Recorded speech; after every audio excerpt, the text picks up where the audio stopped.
Welcome back. Today we're going to be talking about what it's like to get in position. If you're not in position to take advantage of an opportunity, then the opportunity passes you by. And so we want to really focus on getting into position more than anything else that we're thinking about as it relates to cryptocurrency investing, trading. This video is going to be an educational tool for you to wrap your mind around what it's like to get in position and some of the qualities that it takes to get into position. Okay, so it's another one of these bad boys that if you get through to the end, there's going to be a few nuggets in there that could save and accelerate your knowledge in this very difficult climate of cryptocurrency markets. So getting into position, let me tell you a quick story. I was a Jiu Jitsu player. I still am a very prominent Jiu Jitsu player. I was a Jiu Jitsu teacher. I did MMA, and Jiu Jitsu was one of my fantastic arts. I grew to love Jiu Jitsu. And as I'm learning Jiu Jitsu, I go to a seminar, and Royler Gracie is teaching the seminar. And you go through a learning process, and at the end, there's like Q&A. And so the first question somebody asked, Royler Gracie, when somebody gets you in a rear naked choke, how do you get out of it? And we were all sitting there like wide-eyed, like, what's he gonna say? What's he gonna say? Yeah, because gosh, we find ourselves in this position a lot, right? So this is all about positions. To our shock, to our chagrin, he says, tap, meaning tap, give up. And we're all like baffled. What do you mean, give up? This is the advice you're going to give us? When, like we get in the rear naked choke? And little did we know, there was a lot of wisdom behind that answer. Because his answer was, don't get in that position in the first place. So there's a whole lot of technical discipline to prevent yourself from being in that bad position. Therefore, you won't find yourself in this position. If you learn how to do Jiu Jitsu properly, you won't find yourself in that position so that you won't have to tap. Okay, so it's a matter of defending yourself and doing things correctly before you're in that bad position. Now that's just to give you an example of positions here. And so I look at the cryptocurrency world similarly. It is a lot about positions. And if you're not in the right position at the right time, there's nothing you can do. You're either going to have to tap out of the market, right? You're either going to have to sell and lose your position, or wait for a year or two to get back into position. And so as a market goes, right, let's say this here, I'm going to draw this out.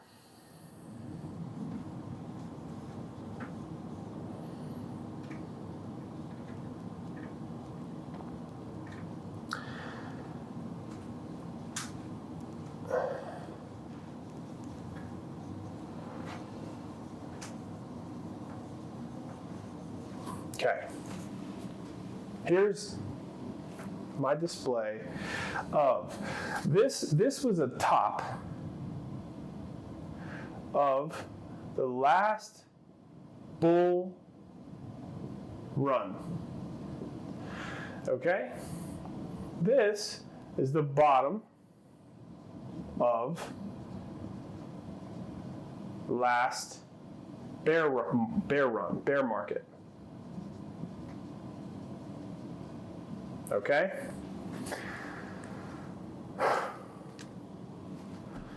And here is the next bull market. And this will be the next top. Okay?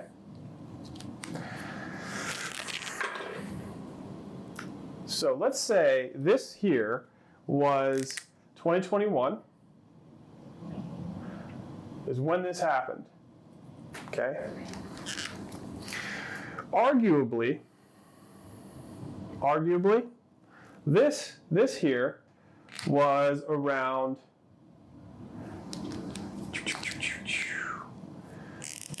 the very beginning, I will say like, let's say 0, 1-ish, okay? Just to give it a year, 2023. I would say that we are somewhere here right now, okay? To some degree. So we're talking about positions, right? So here we are, and I go through this with people. I've gone through it with them in the last bull market cycle. Some people listen, some people don't, and everybody's free to choose. So right now, I would love to fossilize this understanding in a video that I could refer back to later on for anybody that wants to ask a question. So here we are in what I think is the cycle, right? And so you could like kind of just eliminate that because we don't know where it's going, right? We don't know where any of this is going. I'm just kind of drawing this out here like this. So Bitcoin, let's look at Bitcoin. Bitcoin's low price was like, let's use a red marker for Bitcoin's low price. We're going to say that Bitcoin was around like 17K here, okay? And let's say Cardano, and we'll use like a blue marker for Cardano, this was like around, let's just say 25 cents, okay? It actually got to 25 cents later. So you have Cardano's low at around 25 cents, and you have Bitcoin's low of 17,000-ish. These are just whole numbers, round numbers. Okay, so Bitcoin right now, okay, let's say we're looking at this moment in time. Bitcoin now is at 30K. Okay, and Cardano is at like 30 cents. Right, 28 cents, 29 cents. I'm using whole numbers here, okay? Because when you look back in time, the difference between 28 cents, 25 cents, 30 cents, I mean, yes, there are like realizations there, but honestly, it's not that crazy of a deal, and I'll explain, okay? So here we are sort of at like this time here, okay? So we're right now sitting, Bitcoin's at like 30K, okay, Cardano's at 30 cents. Now here's what I hear. Here's what I'm listening to everywhere. Everybody is like waiting for Cardano to drop to like 15 cents. They're waiting for Bitcoin to drop back down to $20,000. Can Bitcoin go to 20,000 and Cardano drop? Of course it could. It could also go up from here and never return, actually. So what's more likely? Who knows, right? We're just looking at this from a concept. People are imagining and waiting for Bitcoin to go back down to like 20,000, 17,000. They think the low, a lot of people think the low hasn't been in yet. They feel like the market's going to drop here and there's going to be a newer low, right?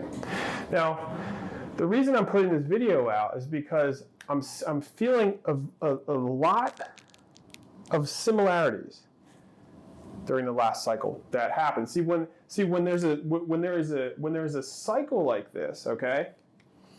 This space right here, let's draw this in orange. Okay? People have a tough time with this entire length of time. They really do. And they do because a lot of people have lost a lot of money. So they're in a negative psychology. They're in a negative sentiment. There's a lot of despair, anger. We're upset, right? Like things like FTX happened somewhere around here, right? There's a lot of people that are upset. And sentiment goes way down.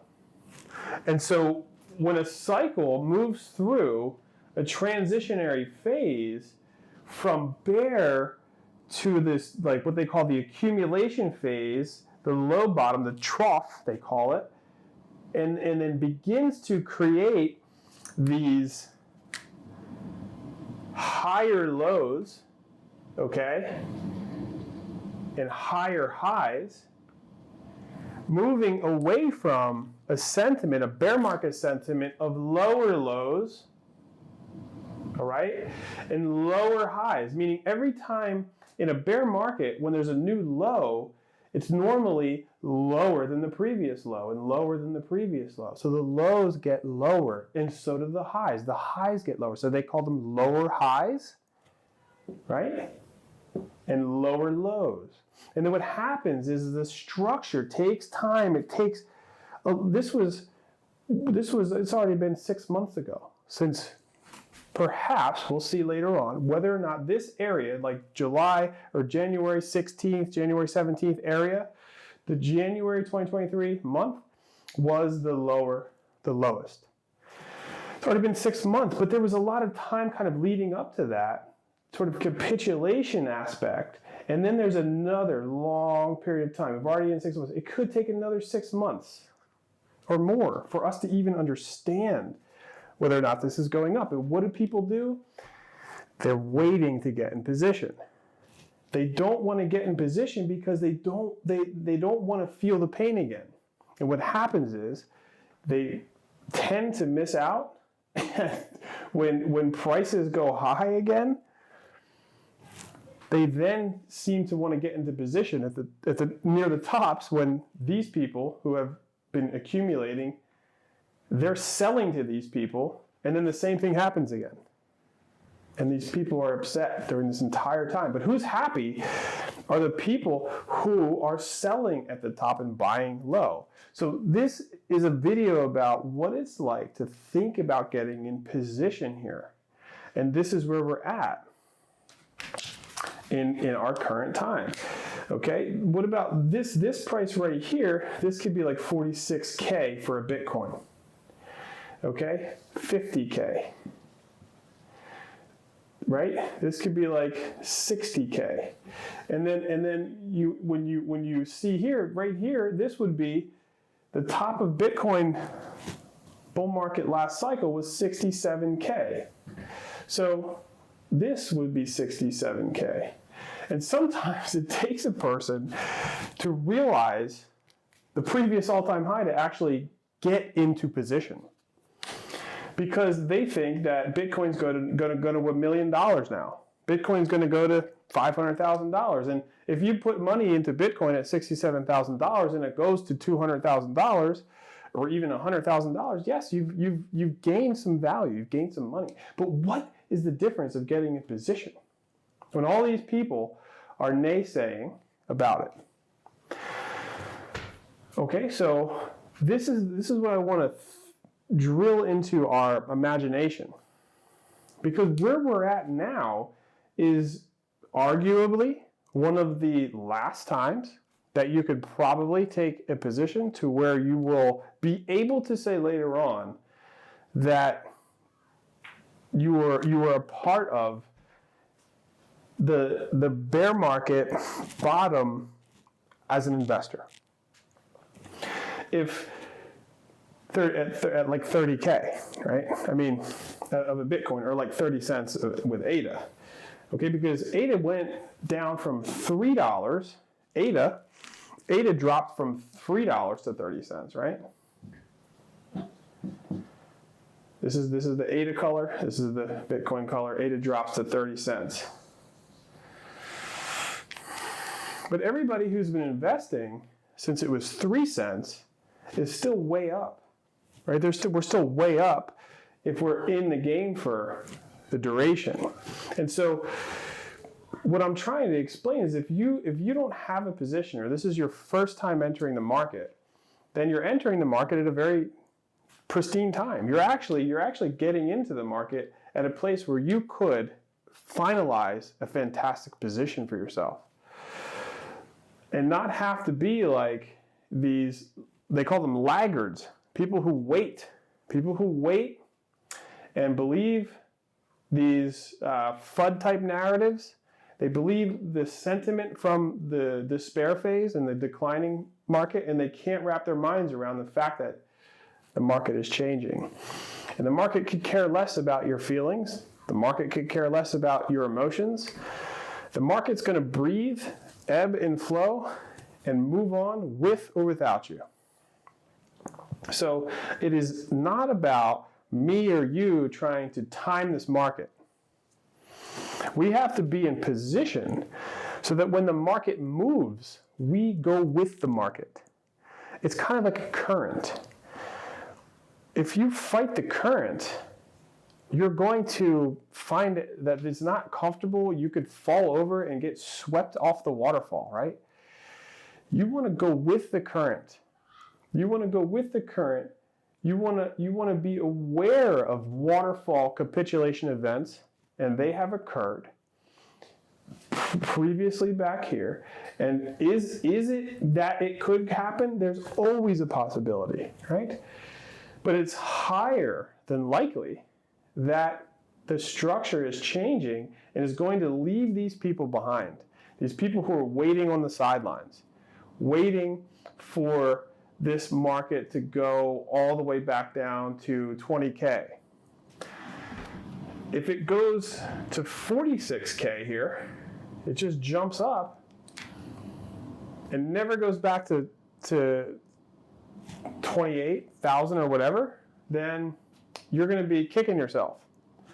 Okay, so this is a video to get you to wrap your mind around what it's like to think about position sizing, because without getting into the perspective, the narrative of a changing cycle, there's nothing to gain, right?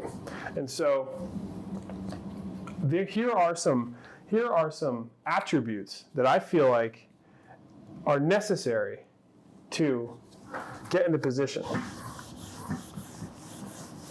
Okay, so let's draw a little line down the center here. We'll draw a little line down the center, just in case. We'll draw a line down the center here. And so what allows you to get into position properly? I would say cost averaging.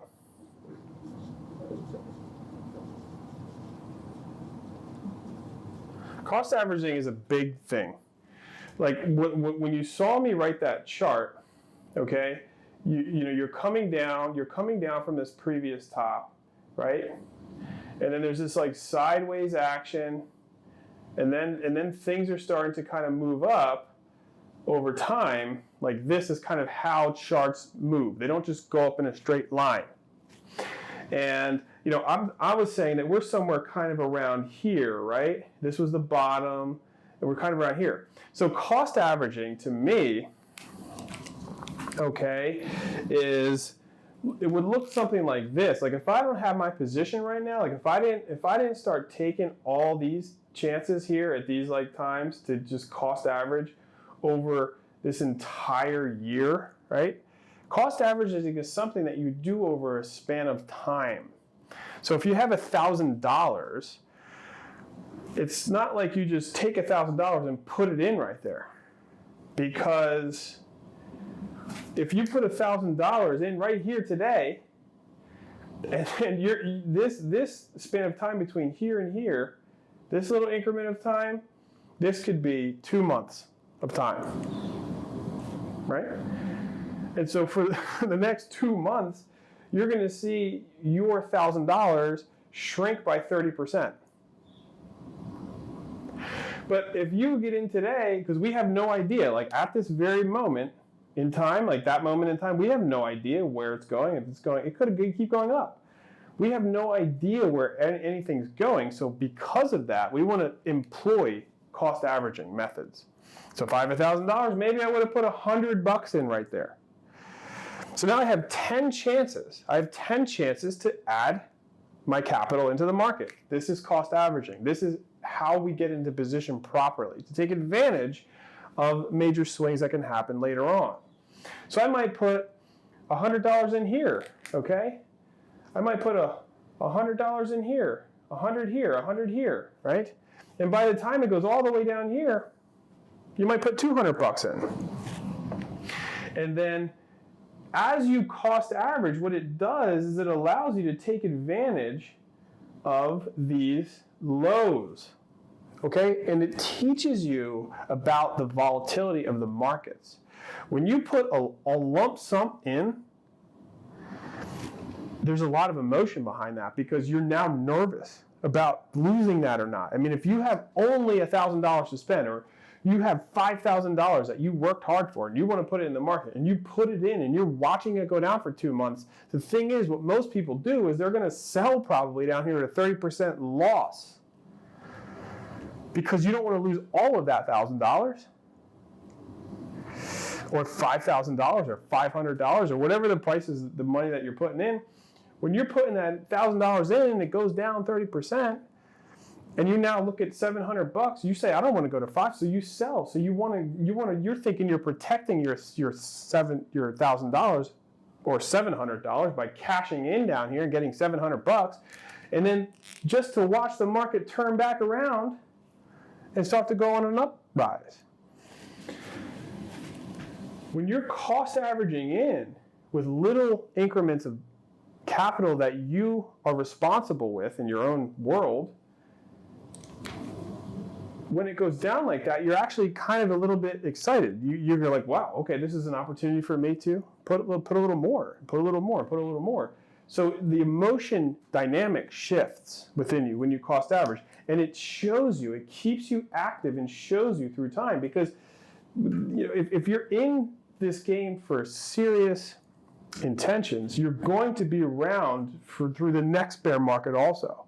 So if you begin right now to understand cost averaging as far as it is getting into position, you're going to find yourself accumulating, okay, properly accumulating a stack of altcoins or whatever project you're in.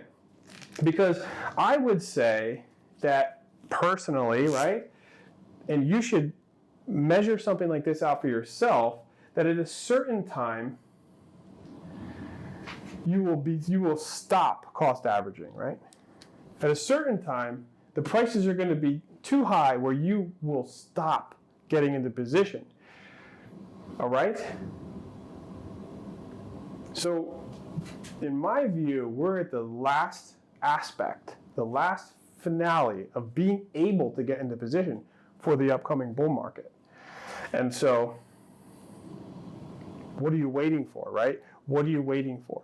And if you are in position and you're just learning about cost averaging, and this is more of a pep talk type of video to help you remain confident in this very sideways market, because it's literally been a still pond of movement for like months here. And that's tough, right? So there's a lot of friction, kind of like two tectonic plates rubbing together, and there's going to be a move. I hear a lot of FUD out there. People are thinking it's going to go in the downwards trajectory. It could also go to the upwards trajectory, and so you want to be in position. And if it goes down, well, it might be a good opportunity to cost average, right? So you're sort of hedging psychologically against your opinions so that you're not trying to say that you know what's going to happen. You're positioning yourself so that you're ready to realize an uprise of price action. Okay? This is the long game we're in. So cost averaging is probably number one. Another attribute of getting into position is discipline. We need to be disciplined in these markets, right? Actually, a lot of discipline will prove you well, will serve you well in these markets. Discipline, right?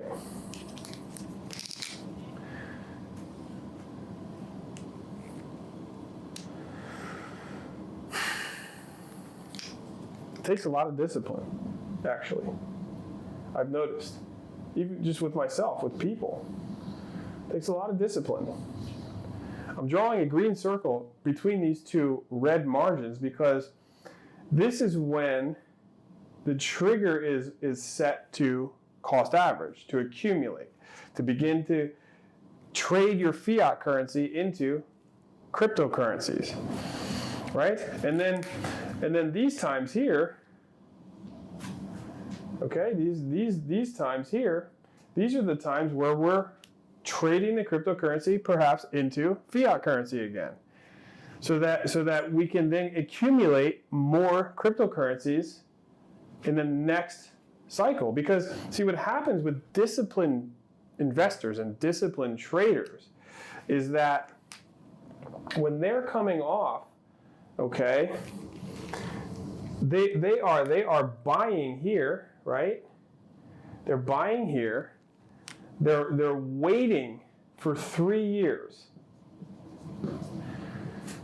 to here, and then they're selling here. And then they're waiting again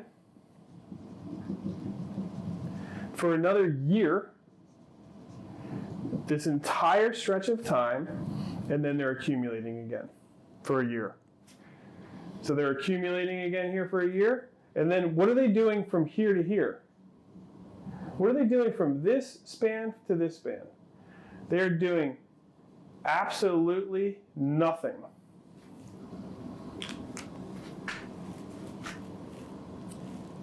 It's easier said than done. It's hard to just sit there and do nothing.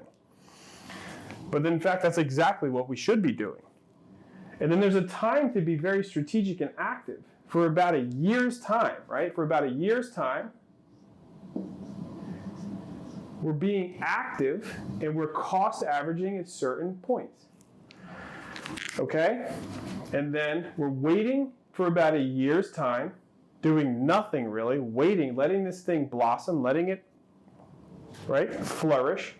And then just as we cost averaged in, we're not just selling and dumping like this. We're not just dumping the entire investment in one shot. Like you aren't coming in here dumping your investment in one shot. We're thinking that cost averaging might be a little bit less psychological and actually a very powerful mitigation of risk. So you will also begin to cost average your way out of the position. So you might cost average your way out of the position. Each time I wrote a dash was a time where you would have sold a portion of your portfolio because you have no idea where the top is. We have no idea. But once it gets to a certain point, and in the timing band, these are detailed, advanced fundamentals and technical analysis mechanisms where we can look at timing bands, and that's beyond this video, okay? You're selling maybe 5% of your portfolio there.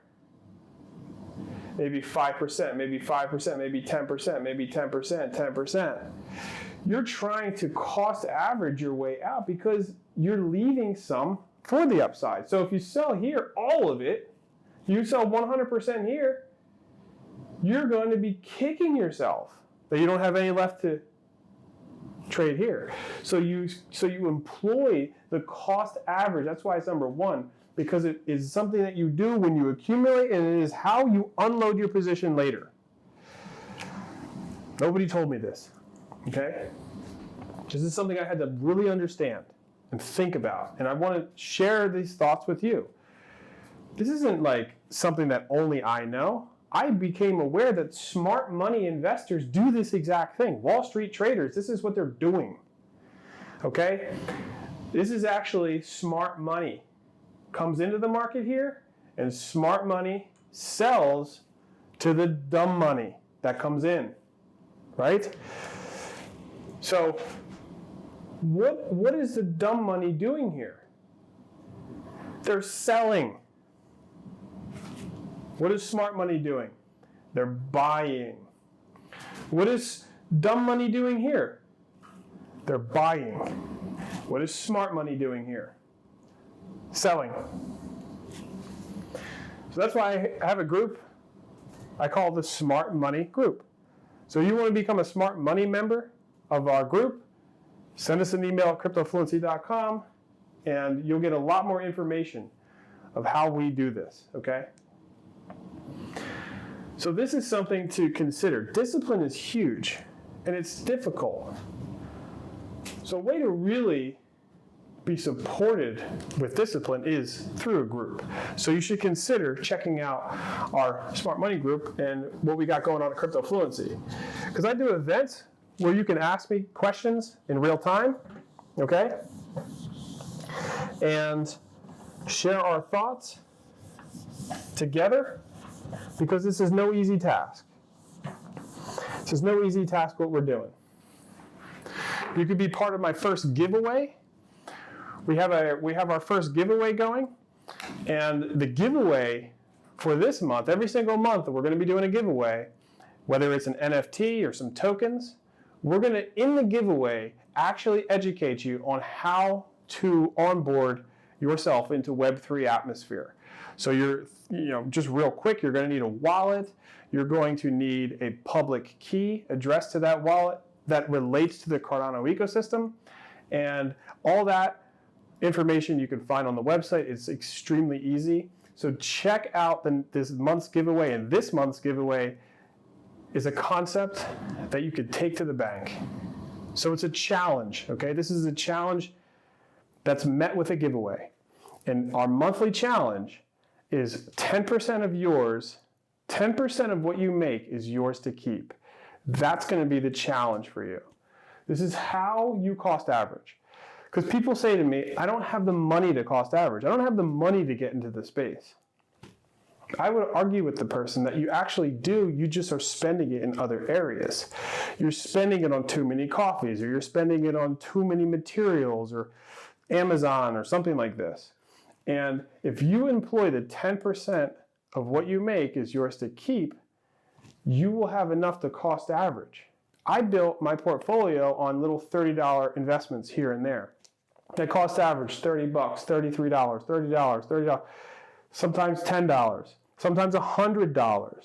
And over time, what you do is you accumulate with the smart money investors. Okay, you accumulate there, and then you hold and watch your portfolio rise, and you have the choice. You don't have to sell. Some people don't sell. They just keep it in there. And that's, everyone's got their own decisions to make. Okay, so the challenge is 10% of what you make is yours to keep. Every single time you get paid, you're taking 10% and you're keeping it for yourself. You're keeping it for maybe your portfolio.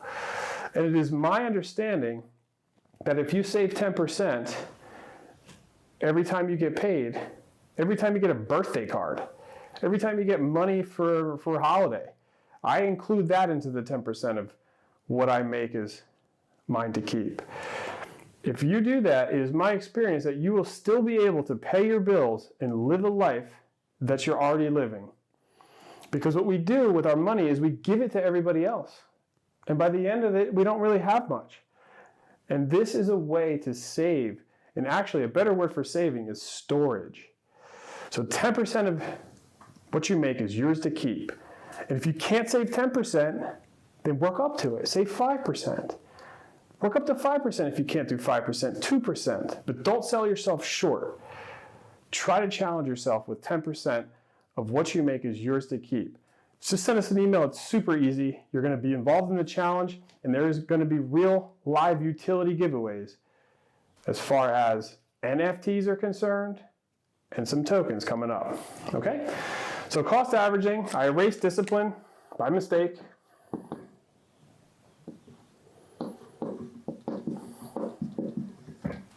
Okay, another one, perseverance.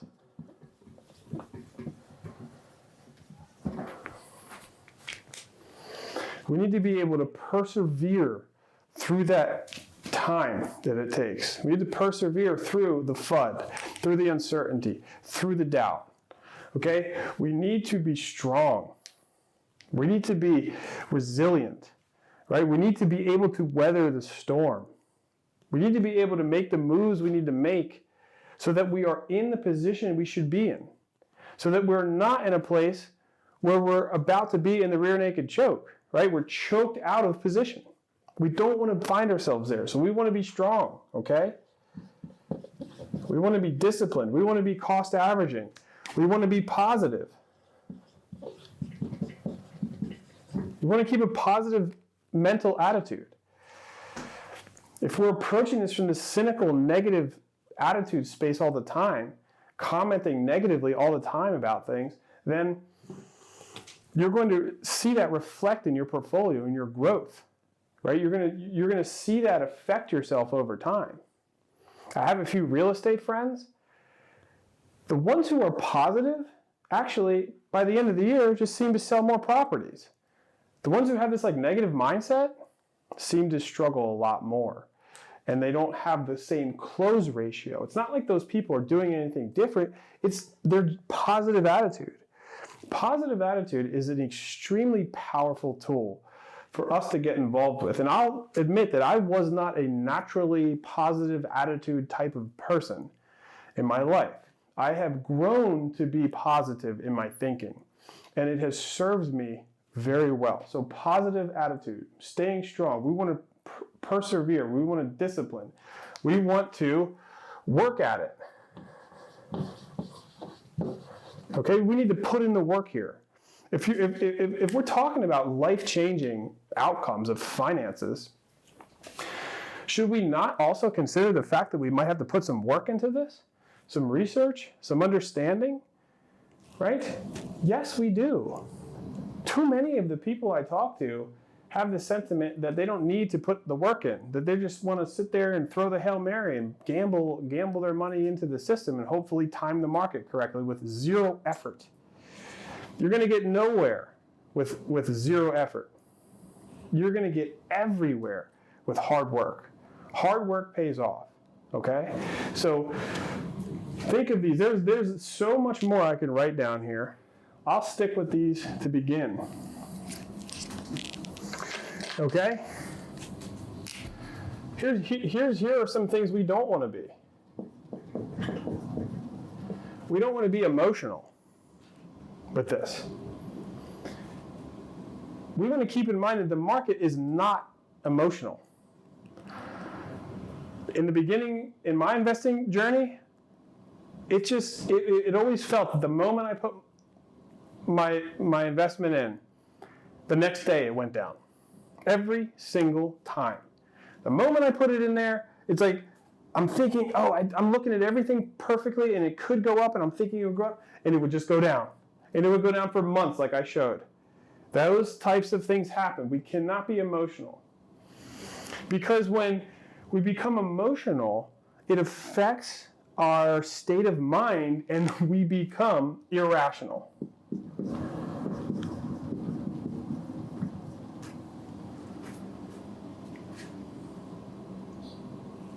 We become irrational out of being so emotional. And when we're irrational, what we do is we do things we look back on and have this remorse for doing it. We were like, damn, I shouldn't have sold that. Why didn't I just stick with it? You know, I put the investment in there. Yes, it went down for 2 months, but man, 2 months later, it's like 2 or 3 times more than that. We don't want to be emotional so that we're irrational, because that's going to bring us to a negative headspace. And we don't want to be negative, right? It's so easy to be negative, especially in today's world where it seems like everything is so negative all over the place. Okay? We don't want to be, I was going to say overloading. I'll say overloading. We don't want to be overloading positions. We don't want to be putting too much money everywhere else, being greedy. Okay, we don't want to be greedy.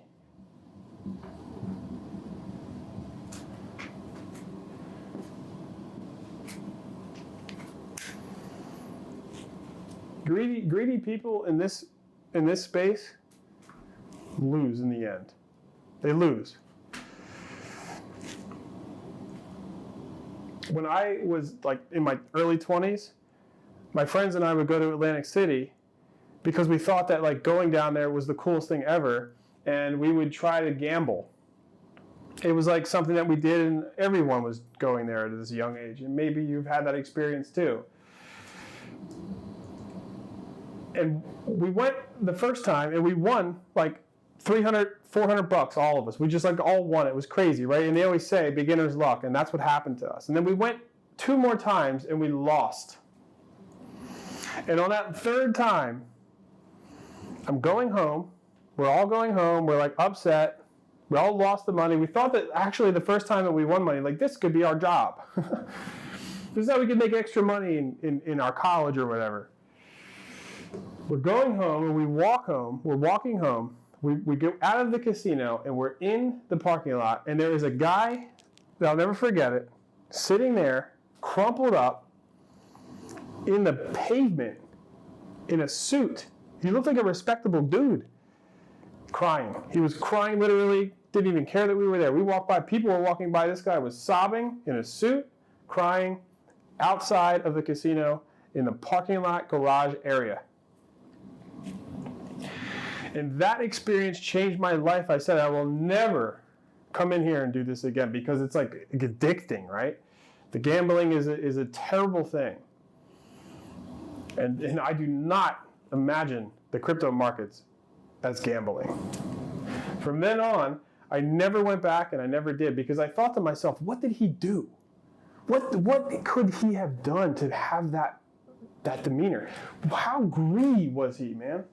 Did he invest his life savings?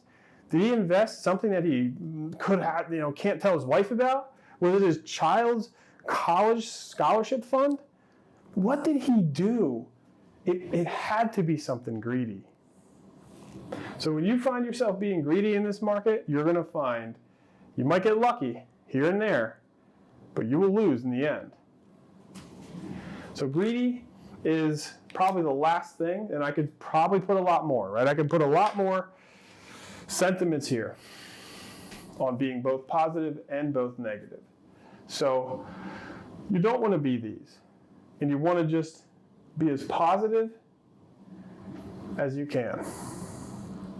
So I hope that you found something out of this video that leads you to the recognition that it's all about being in position in this space. It is not about trying to time the market. It is not about trying to all of a sudden get windfall money. It is a space where you can be in and participate as like a side job in a way, like a part-time job, where you're putting some work into it. Okay, you're putting work into this on a part-time basis.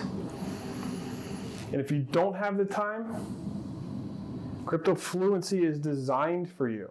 It's designed to help you with the work part, because I wish somebody would have helped me throughout the 4 years that I had to spend learning this.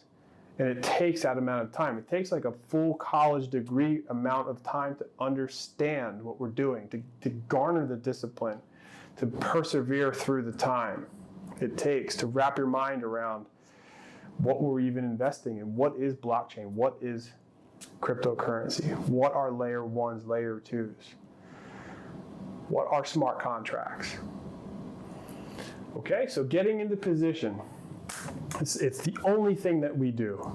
And then we let the market do what it wants, right? That's all we can do here. There's no crystal ball. Nobody has a crystal ball. Nobody can understand anything, and don't let them tell you that they know anything, because they don't know anything more than you do, or I do, which is absolutely nothing. The only thing that we know is that we should think about our position, and then when the market reacts and the market goes in directions, we could take advantage of it when the time comes. And there are these strategies to cost average in and out at these certain times. That's all we do with the market. All right? So until the next video, we'll see you strong. I'll see you on Crypto Fluency. I'll see you sign up for that challenge and enter into that challenge, where 10% of what you make is yours to keep. Start right now.